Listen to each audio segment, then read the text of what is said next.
ಯಾವುದೇ ವಸ್ತುನೇ ಆಗಲಿ ಅಥವಾ ಏನೇ ಆಗಲಿ ಬಿಟ್ಟಿಯಾಗಿ ಬಂದುಬಿಟ್ರೆ ಅದ್ರ ಬೆಲೆ ಕಳೆದೋಯ್ತದೆ ಅನ್ನೋದಕ್ಕೆ ಈ ಕೆಳಗಡೆ ಪ್ಲೇ ಆಗ್ತಾರೋ ವೀಡಿಯೋನೇ ಸಾಕ್ಷಿ.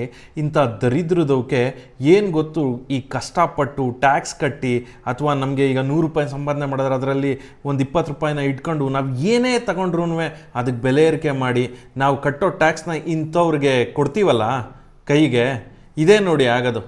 ಅದಕ್ಕೆ ಇಂಥವ್ರಿಗೆ ದುಡಿಯೋದ್ರ ಬೆಲೆ ತಿಳಿಸ್ಬೇಕು. ಸೊ ಕಷ್ಟದಲ್ಲಿರೋರಿಗೆ ಸಹಾಯ ಮಾಡಬೇಕು. ಹಿಂಗೆ ಬಿಟ್ಟು ತಿಂದು ಕೊಬ್ಬಿರೋರಿಗೆ ಏನಾದರೂ ಸಹಾಯ ಮಾಡೋಕ್ಕೋದ್ರೆ ನಮ್ಮ ಟ್ಯಾಕ್ಸ್ ಹಣದಲ್ಲಿ ಬಂದಿರುವಂತಹ ಅಥವಾ ಕೊಂಡ್ಕೊಂಡಿರುವಂತಹ ವಸ್ತುಗಳನ್ನ ಹಿಂಗೆ ನಾಶ ಮಾಡ್ತಾರೆ.